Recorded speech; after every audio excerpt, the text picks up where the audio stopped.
Hello, lovelies! This is me, Sham, your geek mom, with Diversity Geek, and welcome back to another fantastic episode of the Whovian Complex.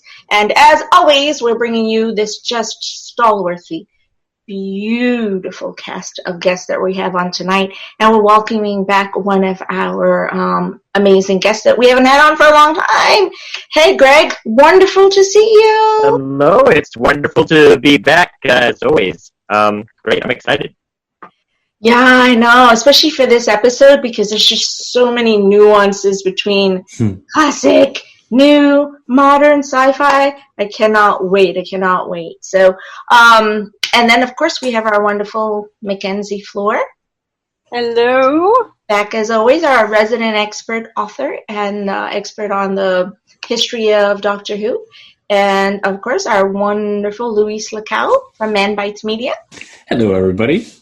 I see a doctor looking over your shoulder. Right there. Scolding. He's scolding me always. And you chose the scalding look, Doctor, too. Gosh. He's scolding me for my opinions. That's what it is. Because he knows. Let's just be fair. You know that's what the 10th Doctor would be doing. The 10th Doctor would be casting judgment. So it's what it is. Indeed. Okay, so we are going to go straight in, and I apologize that I'm looking down. I have, as always, wrote a few notes for myself. And I just wanted to try, kind of keep an eye on those, but we're going to go straight into looking at this week's episode, which is Praxeus, which is episode 5, correct? Yes. Episode 5 of season 12, second season of the 13th Doctor. And last week's episode, sorry I missed it, but man, that was fantastic. And now we're... Right? Oh my God. And now, you set some precedents. That's why I'm bringing it up for a beautiful throwback episode that brings you just the historical perspective of the sci-fi and the pure nerdiness of Doctor Who.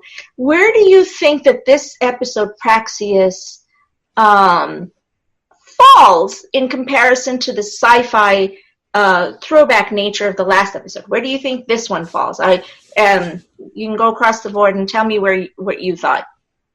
I definitely have an opinion about it. I think that it's a throwback to season 2 of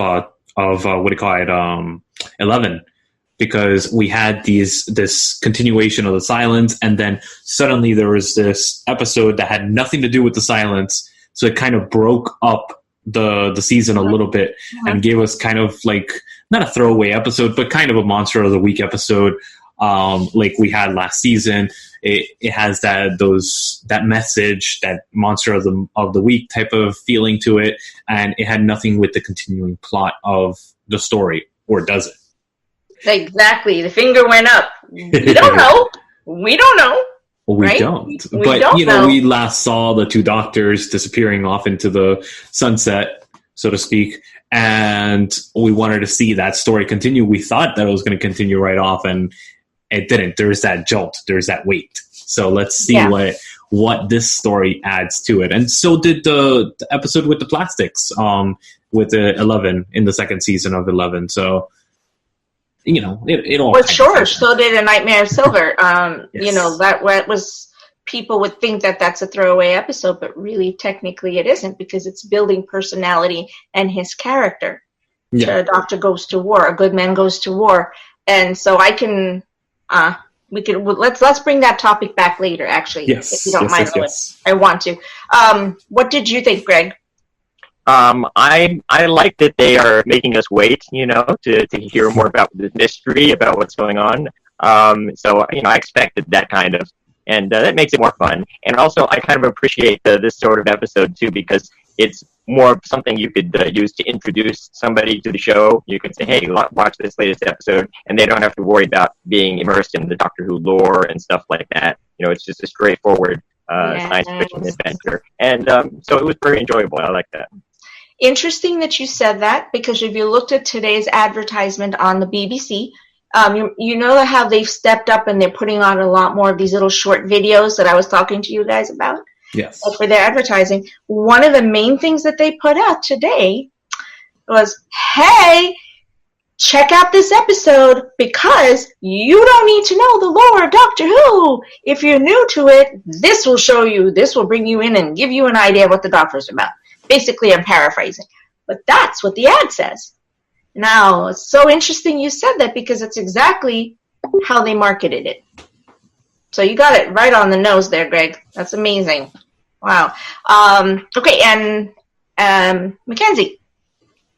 For what I did actually right prior to this episode is I actually did like a marathon of all of them, and I was looking for something that really brought them all together. And the thing that I've noticed is that each of these episodes is talking about some type of perception.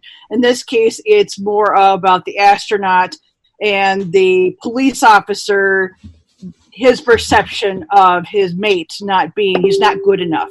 So I liked how it tied that area together, and I felt it did a much better representation of the theme versus what Orphan 55 did. It more pulled in us with that mystery, and yet it wasn't really shoving things in our face. Mm-hmm. I thought it was a little bit preachy in some senses, but it's preachy the same way that Doctor Who has always been preachy in the sense of environmental friendliness and all that stuff. That's always been a theme, though. That's always been. It's not anything new that it's been reinvented with this Doctor. This has been going on since the beginning, honestly. Literally since the first episode, this is something that's been a part of the thematic of the Whoniverse. So for anyone to be casting any levels of judgment as to including social or cultural normative questioning, I'm like, have you not been watching the same show I've been watching for as long as I've been watching it? Because literally you lead out with the Doctor going, hey, I don't like the normative of Gallifrey. I don't like what they're going to do. They're going to kill everybody, and I don't believe in that. So I'm going to go and make a change by stealing a TARDIS, and I'm going to change all of it and go back and do all of it. Is that... Yeah, that's true. Literally, and the first planet that the Dr. Hartnell lands on, it's exactly the same thing. It's literally a justice message. So, no, people... it's okay. It's okay, but I do heartily recommend, right, Mackenzie, that people really go back and look at the old episodes to understand that this is not precedent setting. Not at all. Especially during the Pertwee era, there was a lot of that environmental concerns and labor concerns and things like that. So, God, labor was everywhere in there. Mm-hmm. Yeah. And I don't feel that that this episode was very preachy at all. I think it just stated some scientific facts, and it didn't say what you're supposed to do about it. It just said, hey, these are the facts. Do with that what you want. Yes, much better job with it. I appreciate that we're going in that line of thinking and that we're all pretty much in the same, thinking line of thinking in terms of how they presented it. I was just loving the science because I'm really hard on sci-fi shows and the science. Everyone knows that about me. I'm like, come on. Tell me a little bit about what did you. So let's go back to you, Greg. What do you think your favorite or your most the point or the topic or the thing was that really sold this episode for you the most? Like I said before, I really like just the overall feel of it. It kind of started feeling like a forensic mystery thing, kind of like if anybody ever watched House MD.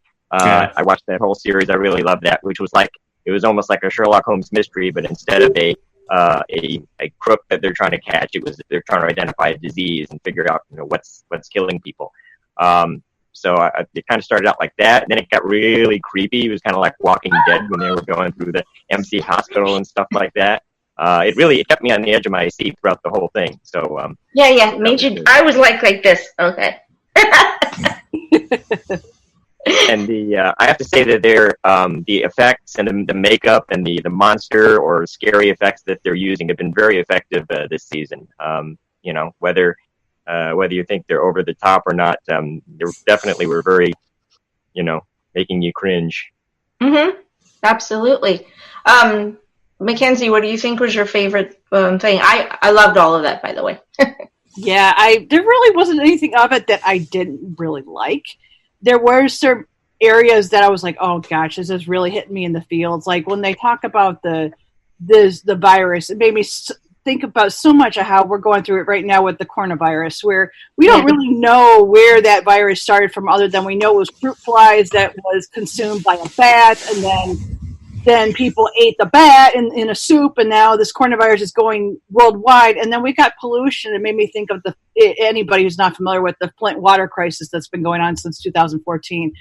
That hit me really hard too, since I'm originally here from the area of Flint. Oh, really? I didn't know that. Yeah. Mm-hmm. Mm-hmm. That's why she was messaging last night when I was doing my live chats. You know, that just she connected so much to that. I am sorry, guys. We're having a bit of technical difficulty today. I am not sure what's going on. I apologize. So hopefully we'll get Louis Lacow back on the video. But yeah, sorry about that. My internet kind of. That's okay. We still have the audio going. For the audio people, we're still talking. Okay. The show started with a really strong sense of fragmentation. Actually, I think it literally starts you with a startling sense of, boom, fragmentation.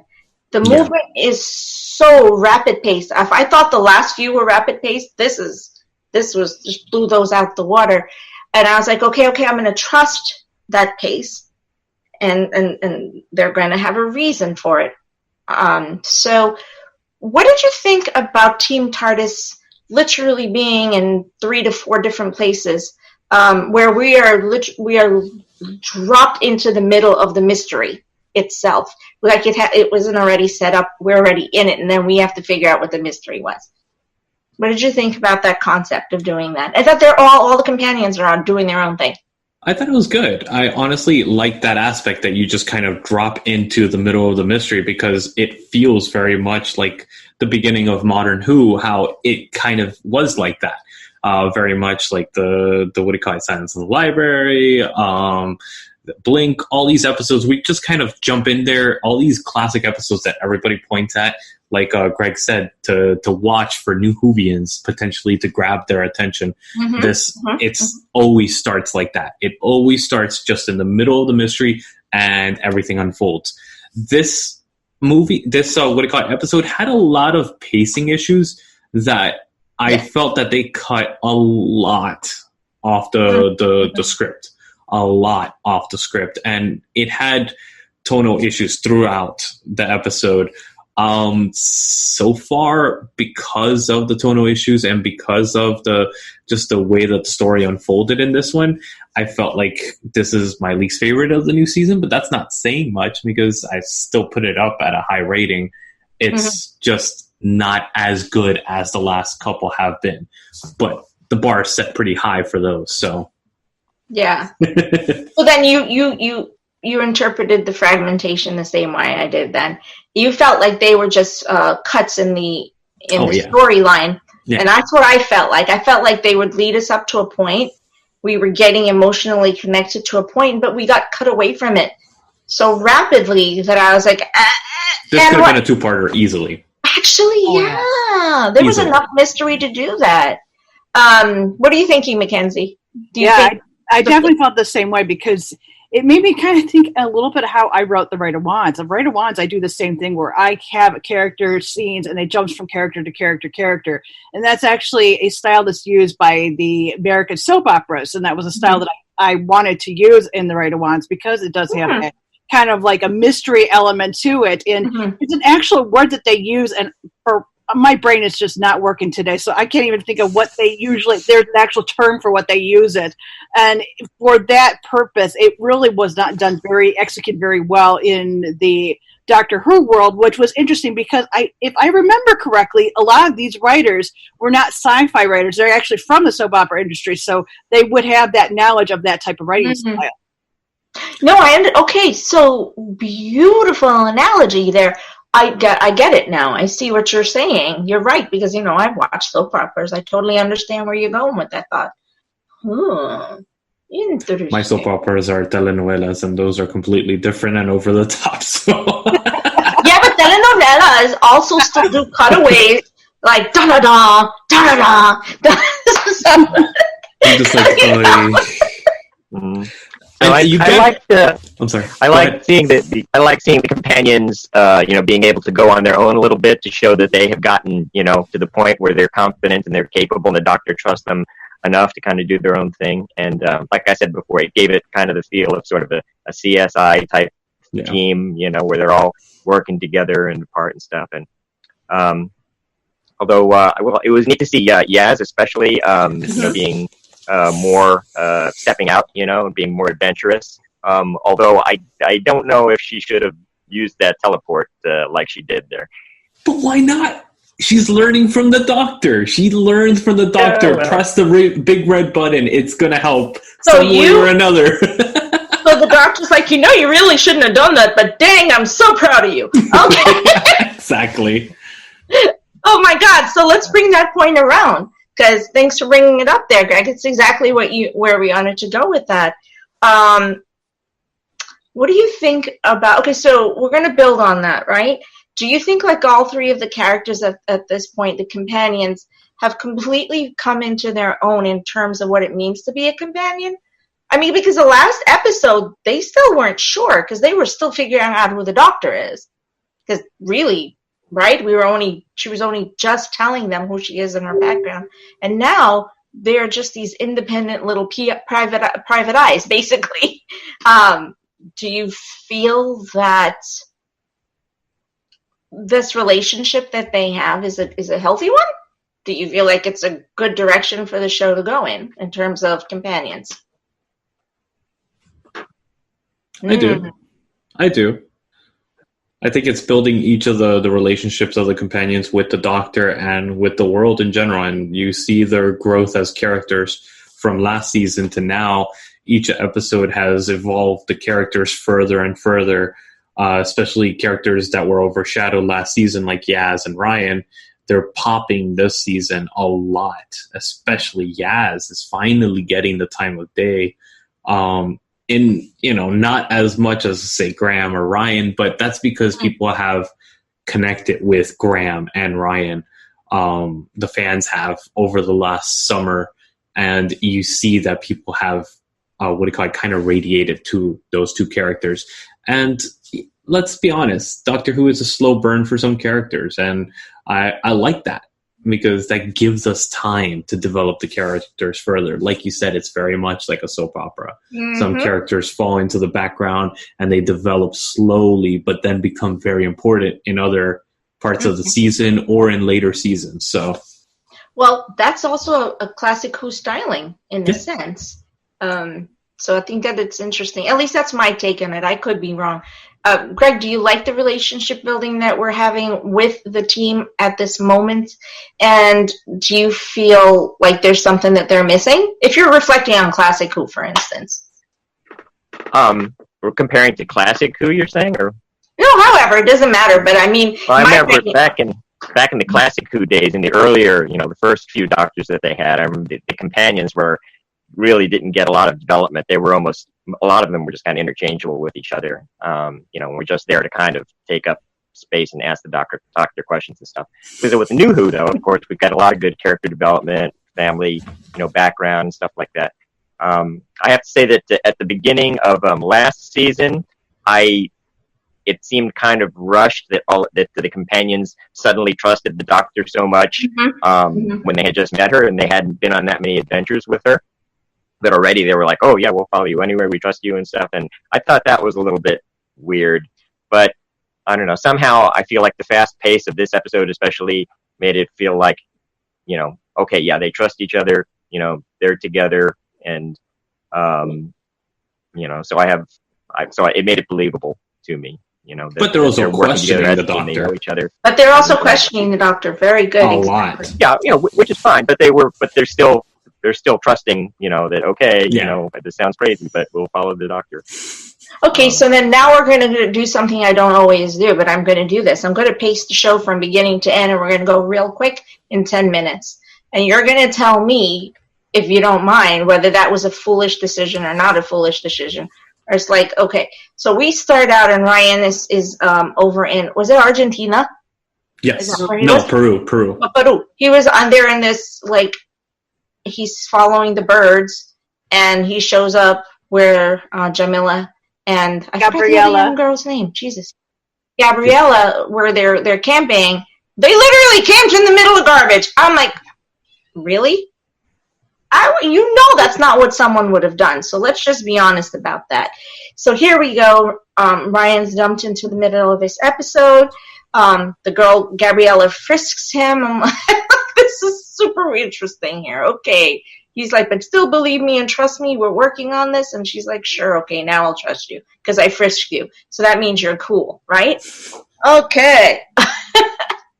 That was so interesting. And then all of a sudden he's collecting the bird from the other side of the world. And then now they're having these teletransports. Did you guys, like, when did the teletransports happen? Did you notice how quickly the Doctor was moving back and forth and didn't always have the TARDIS? No, the TARDIS was there in the background each time. Not every time. No? No. I assume the Doctor was just hopping in the TARDIS real quick and going and picking people up and dropping them off. Yeah, because I saw the TARDIS in Peru. I saw the TARDIS when she went to China. I just felt like there were some moments where I was trying to figure out how the heck they were getting around as fast as they were, because she was like, weren't you just there? Weren't you just there? It's the fast-paced nature of it. Yeah, it's just the fast pacing of it that you're like, wait. I feel like you're teletransporting. It's not, and you're not, which is not an unbelievable concept, by the way. It is something that we could see. Vortex manipulators, they allow you to travel places.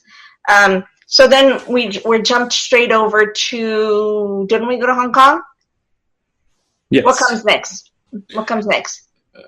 It was Hong Kong. And Graham is with... Yes.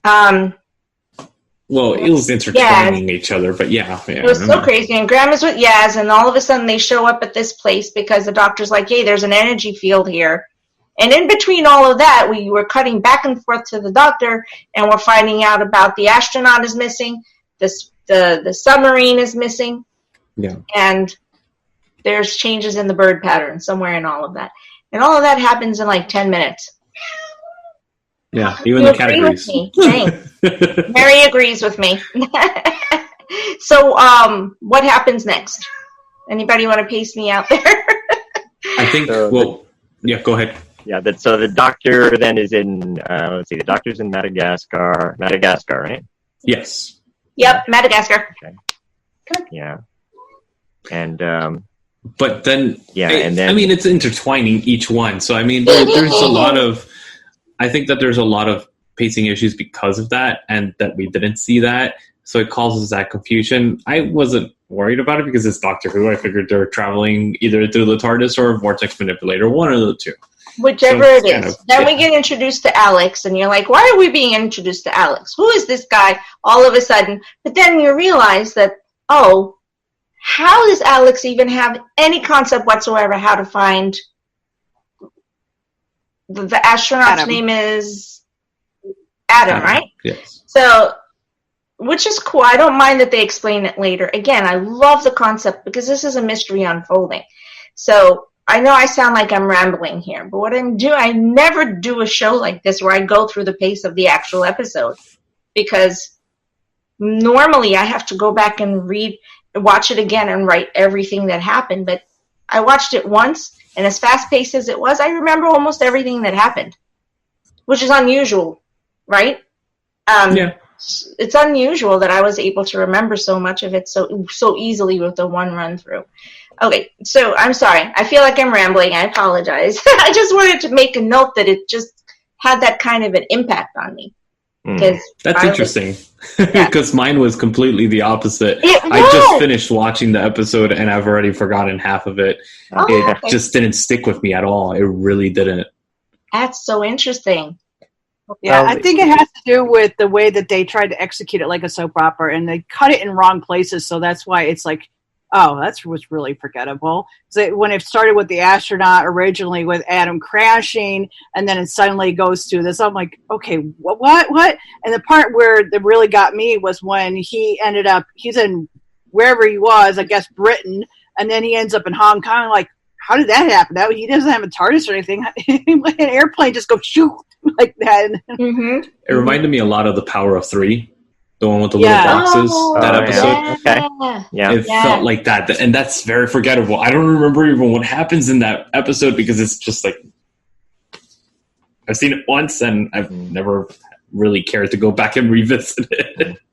So that's kind of how this one fell for me. Yeah. Okay. So, I'll tell you though. Go ahead, Greg. I'll just say that. No, if I was a character in Doctor Who, I would not be touching dead, diseased bodies, possibly dead, diseased bodies, and especially when you see anything with a gas mask on, don't touch it.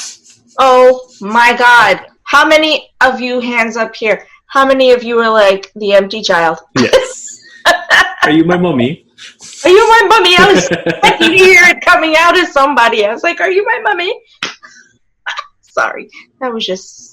So I love that creepy. episode too. So that just So freaking That's creepy. my favorite of Eccleston. Well, they knew what they were doing by doing that particular character because they knew that the creep factor of "Are You My Mummy" is literally 20 years old, and 15 years, and everyone still has the same sensation when they see that boy.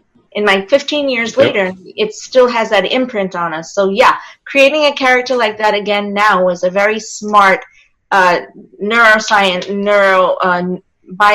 trigger, because it just completely brings us back to that moment. So smart on them in terms of bringing a monster in that made sense. Well, then they're not monsters in the long run. So okay, and then we get introduced to an entire new alien race. Okay, Greg. She asked Ryan to dissect the bird. I know you just said it, but I was like, what? My mouth was like, what are you doing? Yeah. Yeah. Look at Ryan's character, guys. Is it possible at the stage that he's in that he would just run in there and start and be able to dissect the bird just because he did it in school? I can only assume that the doctor was doing that to be kind, to kind of bolster his ego and and tell him that she has confidence in him, and so yeah, I guess they just it was just a matter of cutting the bird open. I guess anybody could do that, but that was weird. Yeah, so It was. there's a lot of issues like that. There's a lot of issues like that. And she was asking the other guys to set up an IV, and they were like, "Gee, well, I don't know." I don't even know what that is. What are you saying? And then all of a sudden, Graham's like, "Yeah, but I had the opportunity to see it how many times in my life, so I can do this." Sure, Graham. You go right ahead and start an IV. Yeah, I know, right? Go ahead and try that. See how that works out for you. Let's see how that works out. Apparently, it worked out pretty darn good because, hey, he had an IV. Right? Boys and girls, please do not try this at home. Do not try this at home. Please do not try any of this sciencey stuff at home just because you've seen it once. Thank you. That's our disclaimer for the episode. Yeah. Okay, so I'm going to... I think we're about to head close to our commercial break.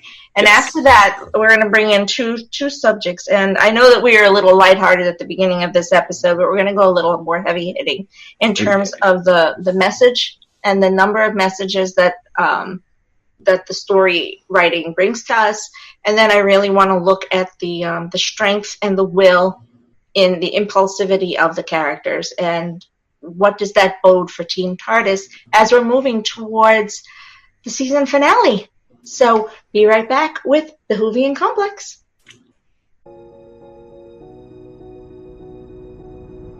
As the songs of awakening rang through, the world was created.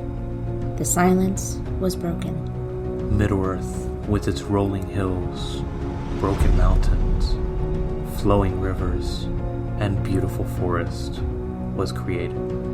Cellar Door is a journey into the mythology, the mystery, and the beauty of Middle-earth. Sit back Close your eyes. and imagine.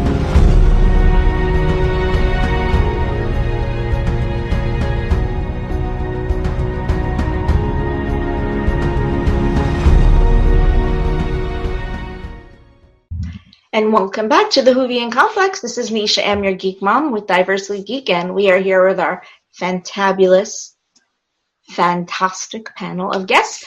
Lovely Louis Lacow, Mackenzie Fleur, and Greg Gatorville. Woo! Greg Plantamura is the real name. I know, we're going to do Gatorville. Plantamura. We'll use Yeah. the real name. I was like, which one are we using? Okay.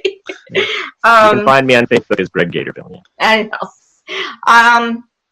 So, a little bit lighthearted first part of the episode because I actually had a lot of fun with this episode, even though it was crazy pacing. But really, there was an undercurrent and a couple things that we really need to bring to the forefront. So, Louis, you're going to go ahead and bring up the great topic that you and I talked about.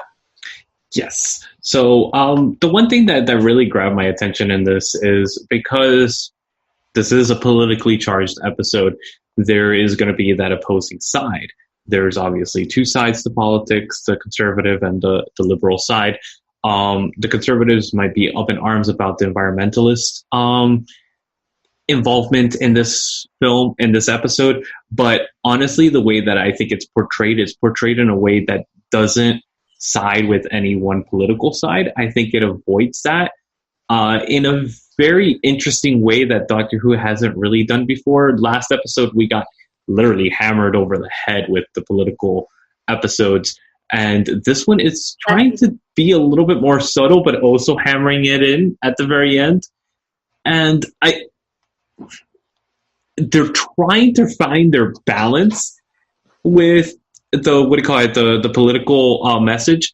And I could see that they're trying to balance it out a little bit, which is cool because I actually see that this could actually appeal to people, both conservative and liberal. And myself being a conservative, but not being 100% towards that, I could see where people could have that kind of perception of this episode. But like Greg had said at the beginning, they're stating facts. They're not stating anything that's politically charged or anything. They're literally stating facts that the world has these hot spots, like the doctor said, that collect plastic and all our trash that get thrown into the earth. Anytime you dump something on the sewer, anything like that, that ends up somewhere. It ends up in the ocean about 60% of the time. And what happens? The currents take it and it ends up collecting itself in these little hot spots. And I like how this episode kind of grabbed that concept and used it as a monster, a virus that turned on the human race, which is what we are on this planet. And it kind of turns that concept upside down and turning this whole concept of the Matrix had that humans are the virus on the planet, but we created another virus by allowing all this plastic to collect, and this plastic is killing us in return. So it's this kind of vicious cycle, and I like how they put that message together because it feels legit. It feels very Doctor Who. So I personally don't have any problem with the message the way it was portrayed, even though some people might perceive it as that. I don't think there's any justification for that, and that's coming from a conservative. So I don't see the problem with this episode. I really don't see the uproar or anything like that. The hoopla, there's none. People just want to argue at this point.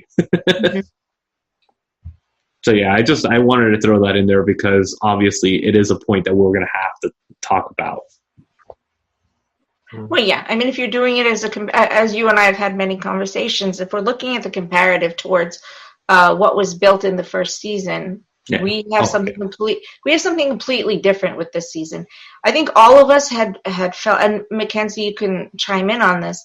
All of us felt at the end of last season that everything was setting it was setting a tone.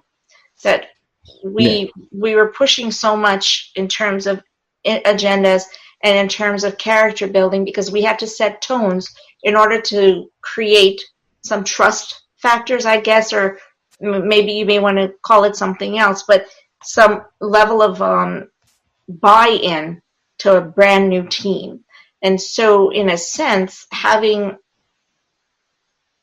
episodes that didn't always tie into each other, and as a matter of fact, rarely tied into each other, but really hammered into us how invested the team would be, in my opinion, gave us the opportunity to have a team that would then be able to do what was asked of them in this episode. That's why I was actually focusing on it so much, is the team building that was created then is then overlying in terms of all the episodes that we're seeing here.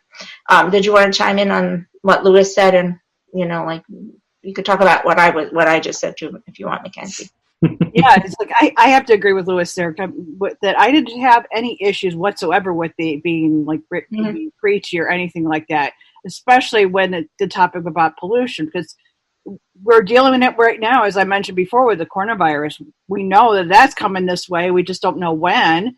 And then we've got the issues with the pollution. I mean, we can even look at food, which is what one of the topics that the doctor brought up was about how we have the organic people who eat organic food, and then we have the GMOs that's put into our food. And it's been proven where people now are taller than they were than back in, say, the 1800s, and a lot of it's because of GMO, and same with some of the diseases that are coming about. It's because of the GMO. So we know that that is something that is happening. So it's more of letting us all being aware of it, that, yeah, this is a real problem, and we have the opportunity to fix it. It's just where do you start? Yeah. Well, I'm in the medical profession, so of course, it's something that I have to look at constantly when we're talking. When I'm looking at my patients' care, is what were the outlier factors that affected their growth and the human growth potential, and it's very much relevant to the food choices, the environmental choices, and how did that affect their food sources, and therefore what were the impacts of hormonal, what kinds of hormones you ingested, the GMOs, and the synthetic products, and how did that level of sodium. So there's a lot to ingest when it comes to what the doctor talked about in this, literally to ingest when it comes to what the doctor talks about here. And this very interesting tidbit that she threw at us about, okay, so the virus that we're talking about is one that gravitated and found its way to the Praxeus virus, found its way to Earth because they realized that the Earth had such a high source of plastic. And this virus feeds and thrives off of plastic, so they migrated that way. And that's how this other alien species came to be there, because they were like, yo, they're here. Let's figure out if we could find a way to counter them, because Earth is a perfect laboratory, which was that was like, dang, man. And so basically that part is we have to talk about, but the doctor's like, we're all breathing in plastic particles all the time. I love that concept. Yeah. Oh my God. Yeah, that was really creepy, and then, I mean, that's what's great about science fiction, is that you can, really bring up a lot of these subjects, and you can actually learn a lot of these things, and which are sometimes very scary things, but nonetheless, that, based in real science, it's good to know, politically, what do you want to do about it? That's your choice. You can discuss that. But I mean, the show, a science fiction show should not avoid talking about science just because some people may think it's controversial. I mean, it's science, and it's good to know that. By the way, the concept of creatures that feed on plastic was also the subject of a story. There used to be another British science fiction show called Doomwatch, and the writers of that were Kit Pedler and what's his name? The other guy, the guys who invented the Cybermen, and they had a story that was called Mutant 53, the Plastic Eaters. That was that was an animation, right? I believe it was a live action show, and I think maybe they even made that into a movie later or so. But I've never seen But, it. yeah. That's interesting, though. Yeah, I have to look it's that worth looking up. The series was called Doom Watch. This was like in 71 or something like that. And all the stories were about a government team that is dealing with different ecological I'm and gonna look that up. scientific threats and stuff happening as a result of modern science. Ooh. So very good. Also, the Andromeda strain. If you've ever read Yes. that book or seen the movie, Yes. at Love the end that. of that story, that the Andromeda virus mutates into a form that eats through plastic as well. So, just a bit You're of trivia. right. That is true. That is awesome. Yeah. Oh, I found it, Greg. Doom Watch, 1970 drama. Cool. We're going to have to look into that and see if that played some... Well, obviously it had some impact because it's not like a concept that would have come out of anywhere, I'm so curious about the science behind this episode. Being a scientist, hello. I'm like, how much of what they talked about was actual fact? They presented it so well. The plastics in the body is 100% true. I did the research while I was watching the episode. Mm-hmm. And then the plastics in the ocean, we brought it up. That is 100% true. Well, of course, the plastics in the hotspot in the ocean is 100% true. There's absolutely a fabulous documentary on Netflix that I really highly recommend. After watching the episode, that anyone who has seen this episode should go back and see it, because they actually did a fantastic job in imbibing the information from that documentary. The name escapes me, but it was nominated for an Oscar last year. So if you want to pull up that list of documentaries, you could find it easily. I just can't remember the name offhand right now. I'm looking it up as we speak. But yeah, I think the plastic in the bodies is 100% accurate. The plastic in the ocean is 100%. It's actually literally called the plastic ocean. It's exactly what it's called.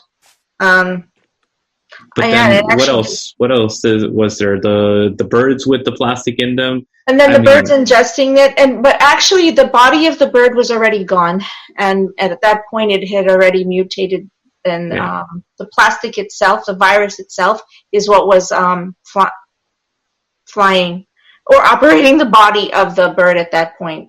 So that was actually quite mind-boggling. That was Invasion of the Body Snatchers mind-boggling. They were suggesting, though, that it's true that in real life that you can find birds that are full of plastic, though. I don't know how true that is, but that's actually true. Unfortunately, it is true. But to the extent of this, I won't comment on that. But I do know that that's actually something that's talked about in the plastic ocean. But I'll look up some other documentaries that'll give us some feedback on that. I know they found whales with like wheels in them, like metal in them, all kinds of weird things. Ocean life, especially the larger ocean life. Oh my lord! And the subspecies of ocean life that would normally live in the areas where the hotspots are created. The hotspots are created exactly like they explained it to you in this episode. It's because they change the thermodynamics of the ocean current, and they create what's called an upside-down cyclone. And that cyclone pulls in all of the plastics because of it has to do with the chemical composition. And then the subspecies below, which is something that you see, because that's where the alien ship is, right? That's where they've set up the core. Everything under there is then now affected and changed completely, and is actually as if it were a different world. And that's a fact. That's actually what it's like a giant iceberg. If you've seen those diagrams of the iceberg, it's just like that. It's this giant, massive mass underneath, and then this little tiny stack of stuff at the top. At the top, it's fascinating. It's very sad. It's extremely sad. So I want to talk a little bit as we're getting close to ending up the show here. Let's talk about 2 episodes to the end of the season. How confident do you feel in this team? How confident do you feel that we're going to continue seeing this team? And you know how I feel. I'm always commenting on Yaz and the growth of Yaz with every episode throughout this season, in which a huge contrast to the last season. Where do you think we're going? I'd like all of your take on that. And then how confident do you feel about this team, and where could they take the team as we move into a 3rd season? My God, that's crazy to say. Okay, Mackenzie. So for me, when we got to see Yaz kind of go off on her own, and I personally would not have gone off with, I was totally expecting when she hit that thing with, and went into the submarine area where now there's this villain has made its own environment. I was so expecting there having to be something where the Doctor was going to have to come and save her, and as well as Gabriella. I just didn't see it just working out as the way it did. So for me, I was a little bit disappointed that way. But at the same time, I'm thinking that this is showing a little bit of foreshadowing that we may be seeing Yaz going off in a different direction, whether it being she's going to be responsible for bringing Torchwood back, or it's going to be some other scenario. It just seemed like there's something more to that. There was more. Martha Jones. Yeah. I'm telling you, right? She has that Martha Jones-esque to her. Yeah. So I could see that doing that. Be a head of unit again. Can you imagine? Yeah. They need somebody. You know, we could really put that in perspective. What else do you think about do you think we're going to see a fragmented team? I think so, yes. I don't see that the race still continuing on as much as I'd like to see that. I just don't see it. I have a feeling that it might go down to 2. It could be we may even have totally different ones. I would love to see Gabriella coming back and it being actually a companion. Yeah, and so that would be really fun. 3 idiots roaming would be super cool to see. Yes. I think that would be a cool idea. Greg, what did you think? What are you thinking? I would just say I was thinking mostly about Jodie Whittaker and how it's no offense to her as an actress, but I feel like this episode was finally the point where I felt that she was really taking ownership of the role of the Doctor. And the previous episodes, many of them, I felt like you could have taken any of the other previous people who played the Doctor, and they could have performed the script just as well. But I kind of finally feel that she was exuding a lot of confidence and energy in this episode that made her feel like she really was the Doctor, and I'm glad to see that. I would still like to see her, build up more of a, catchphrase or other things, that we remember, her Doctor by. But she hasn't really I really like the way that she played this episode. She has a bunch of them. Yeah, but not one that we could remember that identify her, click for her, I think. Except I like that they're getting back towards making the Doctor a little bit more mysterious, a little bit darker, a little bit more serious. I kind of felt like in Jodie's first season that she was a bit more like kind of felt almost like a babysitter to me, that she was trying to be really nice to everybody all the time. And I'm glad now that we're seeing her being a little bit more gritty. I agree. Almost like the nutty professor sometimes, huh? Sorry. What are you thinking, Lewis? All right, so I think that Graham and Ryan are gone after this season. I think that they're gonna finish. They're gonna tie up that storyline and say, finally Graham and Ryan can have the relationship that she always wanted, and I think it's gonna finally happen at the end of this season. And I have a theory that they're gonna kill Yaz at the end of the season. Because of the fact that she went over to that other universe, I think that something is going to tie in with her taking those extraordinary risks that she's been doing this season, because she's done it every single episode since she got teleported to that alternate. Every episode she's been taking crazy risks that she would not normally do. It was out of character. So I think something's going to happen with her. I completely am glad you tapped into what we were talking about, Yaz's journey and her impulsive nature. We were introduced to a Yaz 2 seasons ago that was not. She was following protocol, but she was looking for something different, right? Yeah. She was looking for adventure. She was looking for a heck of a lot more than being a Bobby. And literally every single episode over 2 seasons, she has literally grown more and more and more into the role of this extremely impulsive and very captivating, very wise, and very, I think, a very competent in terms of her role as not just as a companion, right, but as a an investigator. You never forget that that's what she is. Yeah. So, And then I think Jodie is going to have one more season after this one. And I think the transition, we're going to finally see what happens with Gallifrey next season. It's going to be a dark season next season. That's what that's what I'm leaning towards, because that's what it seems like they're moving towards, that direction where she's going to be alone. We're finally going to see the Doctor by herself as Jodie, which I think is very important for the Doctor's character now for next season. I think that's what the writers are trying to establish with this last season, because you see that dark grittiness, you saw that happy side last season. Now let's see what the Doctor is capable of with all the emotions. So, Mackenzie? Yeah, I have to agree with that. I totally do see that. That was one thing I actually wrote in the Binge Watcher Guide, that it was one thing I wanted to see, because Jodie's so good. She's good at doing comedy, but she shines when she does the really very tough drama. There is Absolutely a clip where she is yelling at Christopher Eccleston in a play, and you can just see like, oh, why can't that be there in Doctor Who? I thought that when I saw that clip, and just seeing other clips, even from like say Broadchurch using that, it's just, she's so good at that. So I would love to see it. And we really haven't seen too much in the newer of Who where we've seen the Doctor really by him or herself. Yeah. I think that we have to go down the rabbit hole. I think that I have been saying this from the beginning, correct, Lewis?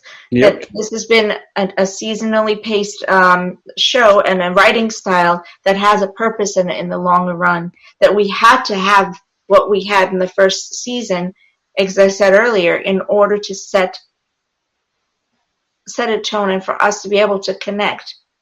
And yeah, 100%. It was okay for her to be buffoonish, if that's what we chose to call her, or for her to be erratic as she was in the first season, as the Doctor was trying to come back into finding a new body.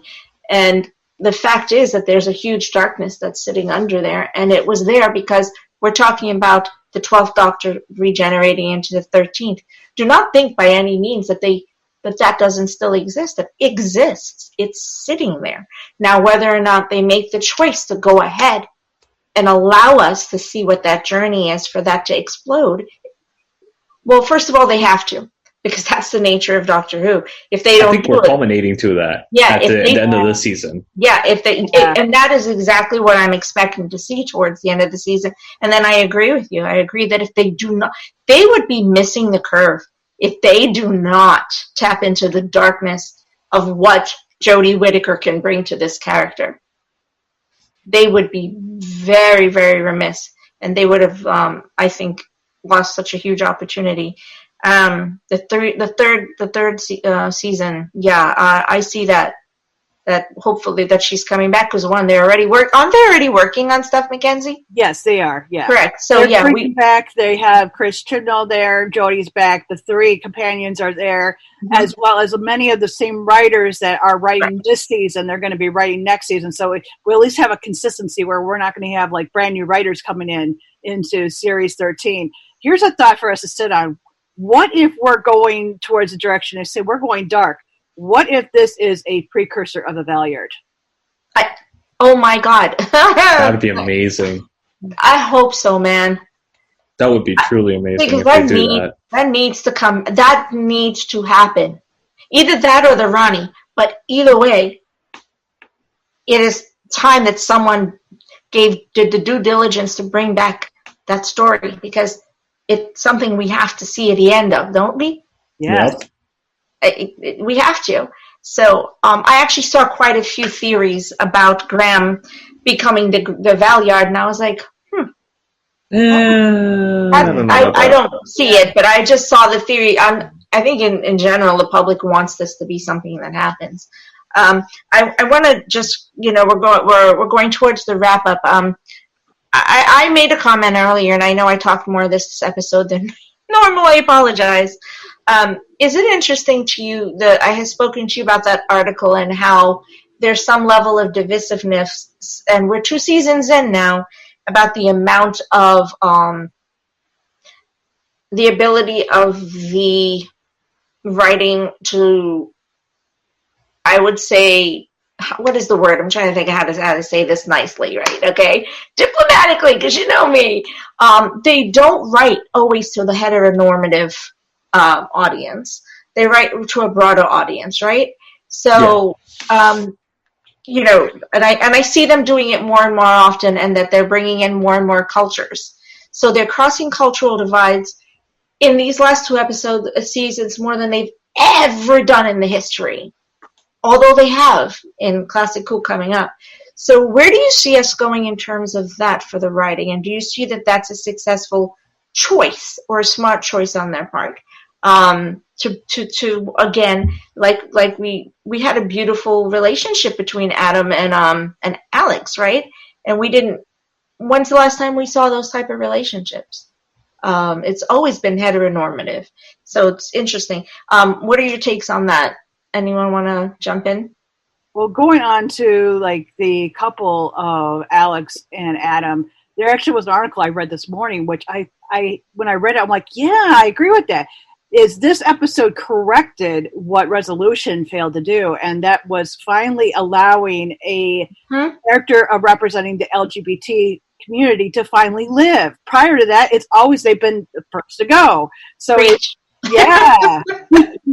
So they finally fixed it, and I was like, yes, because I was so expecting that the way that episode was going, the way that Alex was like, oh, I'm not good enough, I'm never going to be as good as him, he's always going to outshine me, I'm never going to figure out what I'm supposed to do. It's like he didn't have that moment of clarity, and then when he finally gets that sudden moment of clarity, I'm like, oh, they're going to kill him off, and then the doctor's suddenly like, oh, I'm a romantic. Yeah. I think it's okay to do. I don't understand why it's even a problem in people's eyes. I think it just be part of the story, period. I mean, there's no reason, very much like the captain, you just accept him for who he is. He is the captain. He doesn't have to have a what do you call it, an identity for anything. It is. And I have a hard time grasping why people would even have any towards of bias towards that. It boggles my mind mentally. I grew up in a very open society, a very open community that accepted everybody and anybody. I really never saw that racism. So until I moved here to Orlando, ironically. And it's like, you're like, huh? Are you really saying that? I mean, he's a human. She's a human. Or they are human. Why are you subjugating them in any way or form? Just let them live. It doesn't. I don't know. I just, yeah. No, well, isn't that the message of the Doctor, though? Hasn't that been the message of the Doctor all the time? So I'm like, it just makes no sense for the audience to see something different than what's being literally expressed through the writing for 50 years. So, Greg, you want to jump in on that? And where do you think I was just going to say that I agree with that. I think if you're going to be into science fiction, you got to have an open mind, and be open to things that maybe you're not part of your personal experience, or from your community that you came up with. But, hey, let's see where the story goes and what you can do with these characters and people and situations and things. And, just have fun with it. I don't know why, it needs to be, that big of a deal. And most important thing is, just make sure you're giving us, when you're doing the show, give us some good stories, good actors, make it a good show. That's all I ask for. Matters. And honestly, science fiction, what is science fiction? It is supposed to be the ideals of our society and what we want, what we think our society should be at its best. This is what we should be striving for, is these type of messages and these type of societies and communities that are completely inclusive, like the Doctor does. And why that's even a question, and why we even have to question what's going on in that, it's horrible. It really is. It shouldn't. I laugh because it's saddening, honestly, and there's nothing that you could do other than laugh and hope that these people see the error of their ways and hopefully allow for everybody in this community of the world to exist. We're all human. Inside, we are all exactly the same. Mm-hmm. You look at an x-ray of a person, you're going to see pretty much the exact same skeleton that you see in anybody else in this world. Yeah. So why are we different? Because of our skin color? Because The of only our thing that's different facial- about us is, well, our DNA and our blood type. But hey, the rest of life, a human is a human. So, unless we're an alien, One of my favorite quotes. Mhm. I was going to say one of my favorite quotes from the Capaldi era, was when he was saying, "Just be kind." Just be kind. Yes, 100%. just be kind. Mm. And you know what? I think without a question, it's a quote that any doctor across the history of the doctor would have equally have said and have meant it the same way. And if we can't see that as the viewing audience and the appreciating audience of this doctor from the beginning, then I know for a fact we've missed the point of this show. Mm-hmm. Because the show was brought to us by a multicultural production team who literally wrote in cross-cultural conversations from the very beginning, challenging social demographic constitutes. It's been there literally from the very beginning. It really has. The doctor picked up his hand and manifested physically, I'm going to bonk you over the head if you don't understand that we are all supposed to be in this together and we shouldn't be fighting each other in that way. It was literally physical manifestation. So it's so superfluous to me that we live, and sad as you said, that we live in a culture. This team, obviously, I appreciate all of you. We're all very like-minded and we're from different backgrounds, completely different, but yet we all have such a beautiful, continuous, philosophy.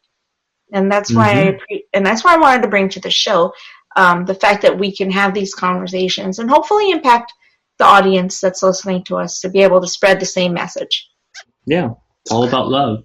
It's all about love and unity, and really what it's about is acceptance. Because, just love everybody. Why? Just love people. What's the point of hate? There's no point in hate. There's no power in hatred. There's more power in love than hatred. Oh, without a doubt. All right, my friends. So we have had a pretty great conversation. A little bit different than the norm of how I go with my flow, because I just kind of wanted to break it up a little this time. Yeah. Any last takes on this episode and anything you want to share? Otherwise, we'll go into just checking out and letting us know how to find you. Let us know what your upcoming projects are. So, any last words, or are we good? I'm good. I'd just give it a rating. I give this one a 7 out of 10.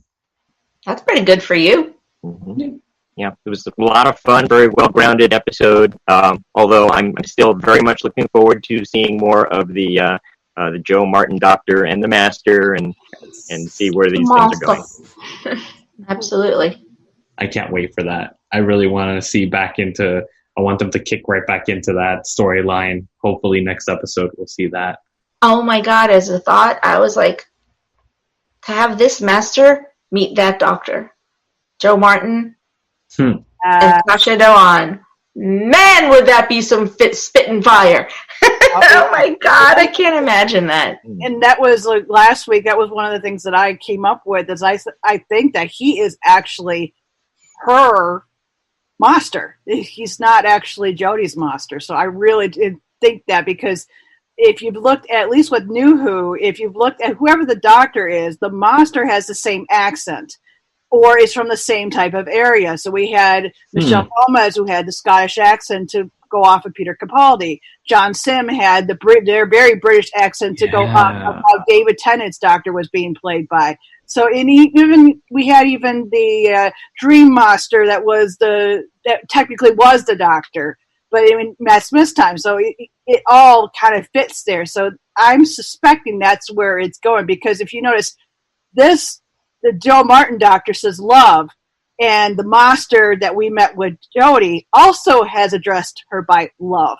So,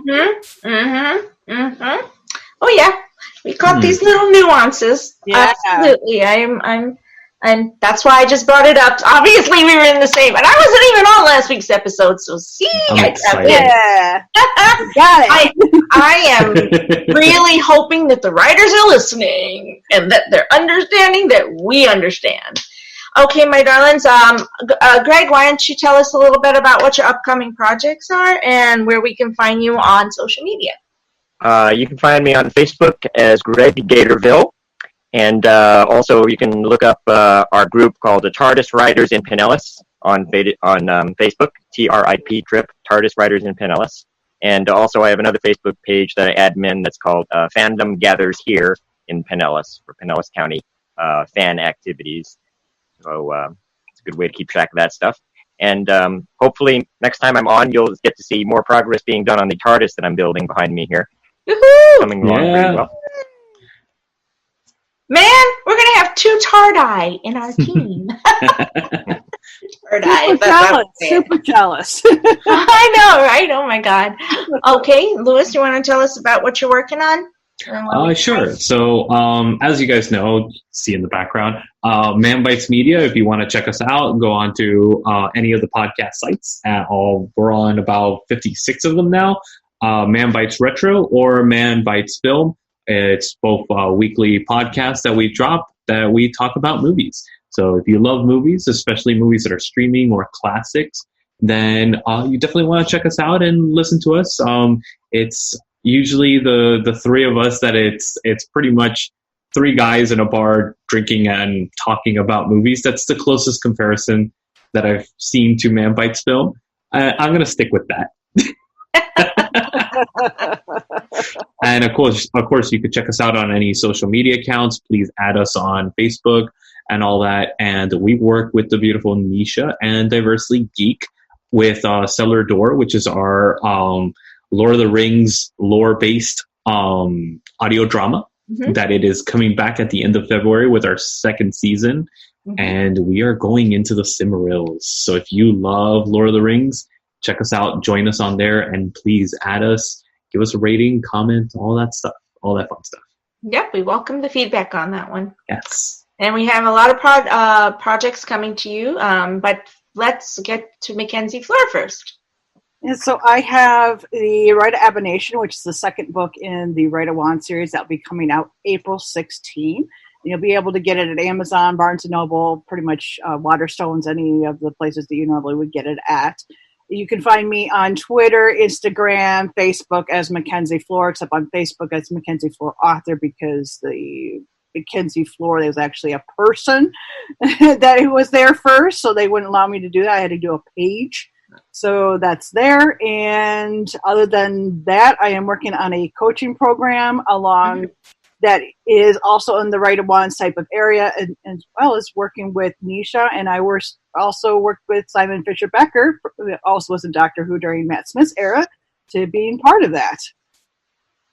Yay! Yeah, it's a learning curve for me, because I'm taking what I'm doing and I'm adapting it and molding it into new things. Just absolutely fantastic. You ever notice that all of the people that you meet, your life changes and adapts with the wonderful networks and friendships that you build. So, that's what this team is. All people I met through something, and it's just like, wow, it's my blessing. So thank you all for being here. As everyone knows, I am Nisha T. Molchan, and I'm CEO of the Diversely Geek family. And we are, you can find us on all social media sites. You can find our blog, Diversely Geek Discussions, also on Facebook, which is different from our page, which is Diversely Geek. You can find our podcast on Louis. I'm not even sure how many channels at this point, because he kind of keeps... Diversely Geek is on 32 podcasts. Okay, channels. Yeah. Channels at this point. Yep. Hey, whatever he says. And you can find, as we've explained, we're Diversely Geek, but Diversely Geek discusses our flagship show, and the Whovian Complex are presented by Diversely Geek throughout our podcast channel. So once you're on Diversely Geek, you can find our other shows. We have 2 new shows that are going to be coming up pretty soon. One is going to be a very strong, much more verbose discussion called Changing Narratives, where we're looking at the world from a much different perspective than what you see here. Excited. Yeah, Changing Narratives is going to blow everyone away in terms of what we're creating with that. It's tremendous. And the guests that we're going to have on, it's going to be mind-blowing, my friends. Yeah, I wish I could tell you more. I can't do it yet, but soon.